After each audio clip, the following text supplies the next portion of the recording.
Maths एक ऐसा subject है जिससे टॉपरों के भी समझ सकते हो वॉट लग जाती।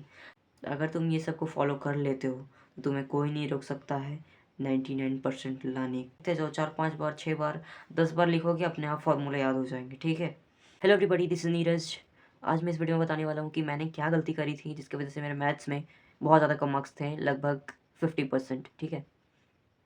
तो मैं बता दूं कि मैंने जो मिस्टेक करी थी वो आपको बिल्कुल भी नहीं करनी है। ठीक है।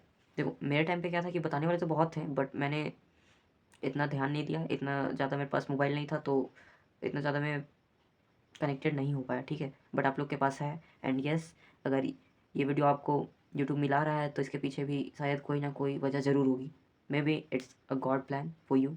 So let's begin. देखो सबसे पहला मिस्टेक जो मैंने किया था अपने मैथ्स के एग्ज़ाम के दिन, वो था बहुत सारा खोज पोज कर देना। जैसे कि मैं बताता हूँ, इलैबोरेट करता हूँ पर स्टेप वाइज। तो पहला स्टेप आता है लेस इंपॉर्टेंस देना। जैसे कि मैंने अपने बोर्ड्स के टाइम पे डेट शीट तो आ गई थी, और मेरे बोर्ड्स के टाइम पे मैंने सबसे ज़्यादा जो लेस इंपॉर्टेंस दिया था वो था मैथ्स को, क्योंकि भाई मेरे मैथ्स में टेस्ट वगैरह पे अच्छे मार्क्स आ जाते थे।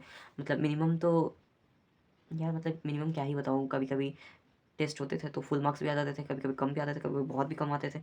तो मतलब मैंने उतना कभी ध्यान नहीं दिया मैथ्स पे। ठीक है। And it's a blunder for me, जाके जैसे धपाक बोल दिया। ठीक है। तो वो आप लोग को ना बोले, इसलिए मैं ये वीडियो बना रहा हूँ ताकि आप लोग के बोर्ड्स में बहुत ज़्यादा हेल्प कर सके। तो लेस इंपॉर्टेंस मैंने इस वजह से भी दिया था क्योंकि मुझे मैथ्स में मतलब आता तो सब कुछ था, और स्कूल के टेस्ट में एनसीईआरटी बेस्ड आते थे, एनसीईआरटी मुझे पूरे अच्छी से आते थे। ठीक है। तो मैंने वही सारी चीज़ें कर दी, रिवाइज करके जाता था। एंड यस, टेस्ट में अच्छे मार्क्स ऑलमोस्ट सबके आते हैं, मेरे भी आए थे। ठीक है। एंड क्वेश्चन तो बनते ही थे, सारे क्वेश्चन बन जाते थे। बहुत सारे ऐसे भी क्वेश्चन थे जो नहीं भी बन पाते थे, तो मैंने कभी इतना लोड नहीं लिया कि हाँ भाई क्यों नहीं बन रहा है। बस मैंने इतना हमेशा देखा था कि हाँ भाई क्वेश्चन बन जाते हैं तो बन ही जाएंगे। ठीक है। एंड एग्ज़ाम के टाइम पे जब भी मतलब जैसे मेरे प्री बोर्ड्स हो गए, मिड टर्म हो गए, इस तरह से होते रहते थे एग्ज़ाम, तो उस टाइम पे ना मतलब जब भी मेरे सामने मैथ्स आता था तो ऐसा लगता था भाई मैंने कुछ पढ़ा ही नहीं मैथ्स में, भले मैंने कितने भी प्रैक्टिस की हूँ मैथ्स में। तो देखो ये ब्लैंक सबके साथ होता है, क्वेश्चन देख के साथ ही ब्लैंक हो जाता है। ठीक है। तो ये तुम अकेले नहीं हो जिसके साथ होता है, ये सबके साथ होता है। ठीक है। So take it easy. And yes, तुम जितना ज़्यादा क्वेश्चन प्रैक्टिस करोगे तुम्हें उतना ज़्यादा कॉन्फिडेंस आएगा। ठीक है। एंड जो दूसरा गलती मैंने किया था वो था भाई डर। सब लोगों ने बोला था भाई मैथ्स बहुत टफ है, बहुत टफ है, शुरू से टफ है। बट मैं मुझे भी कहीं ना कहीं लगने ही लगा था कि मैथ्स सही में बहुत टफ है। तो यस, मैंने भी मान लिया था कि मैथ्स हाँ भाई बहुत ज़्यादा टफ है। सो लिटरली मैथ्स टफ नहीं है भाई, लोगों के लिए होती है बट सबके लिए नहीं होती है। ठीक है। तो ये तुम बैठा मत लेना कि मैथ्स बहुत टफ है। ठीक है।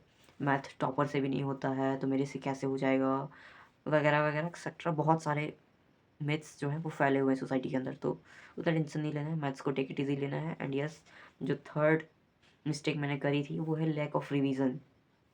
Revision in the basis of question practice. And yes, formula. Formula जो मैंने फोर्थ मिस्टेक करी थी वो फार्मूला को अच्छी तरीके से रिवाइज नहीं करा था। मतलब रिवीजन थर्ड को अगर एलेबोरेट करूँ स्टेप, तो रिवीजन इस प्रकार से मैंने करी थी कि बस एक बार प्लस पेज पलटा, हाँ भाई हो गया, एक पेज पलटा, हाँ भाई देख लिया, बस भाई आता है।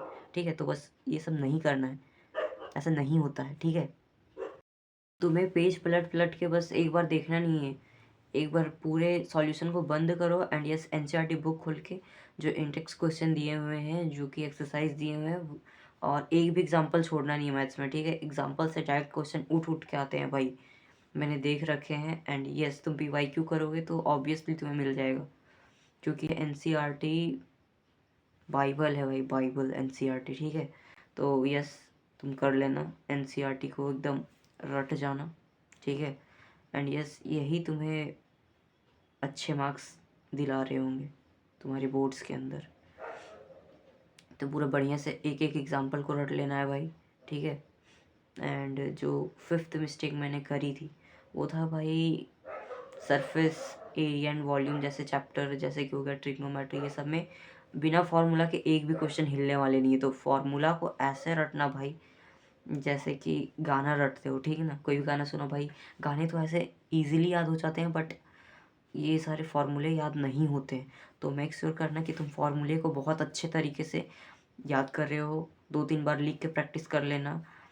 देखो अगर तुम्हें बोल बोल के ये दिक्कत हो रही करने में, तो तुम लिखते जाओ, फार्मूला देख देख लिखते जाओ, 4-5 बार 6 बार 10 बार लिखोगे अपने आप फार्मूला याद हो जाएंगे। ठीक है। तो हाँ, कर लेना, ठीक है, फॉर्मूले को अच्छे से रिवाइज। एंड यस, मैथ्स एक ऐसा सब्जेक्ट है जिससे टॉपरों के भी, समझ सकते हो, वॉट लग जाती। तो मैथ्स को ऐसे बनाना है जैसे भाई तुम खुद एक टॉपर हो, and yes, you become the topper because you are giving your efforts. जी जान लगा दो भाई, चाहे कैसे भी हो, इस साल तुम्हें 90% स्कोर करना है तो करना है। ये सारे मिस्टेक्स जो मैंने एनालाइज करी थी अपने टाइम पे, वो मैं सारे आपको स्टेप वाइज बता चुका हूँ। अगर एक भी जो मैंने स्टेप बताए हैं वो इम्प्रैक्टिकल बिल्कुल भी नहीं है। जो भी प्रैक्टिकल एंड पॉसिबल थे, जो मैंने मिस्टेक करी थी, मैंने मिस्टेक नोट से आपको उठा के बताया है। एंड यस, अगर तुम ये सबको फॉलो कर लेते हो तो तुम्हें कोई नहीं रोक सकता है 99% लाने तक, ठीक है। तो मिलते हैं बहुत जल्द एक नई वीडियो के साथ। तब तक के लिए वही पढ़ते रहना है। Okay bye.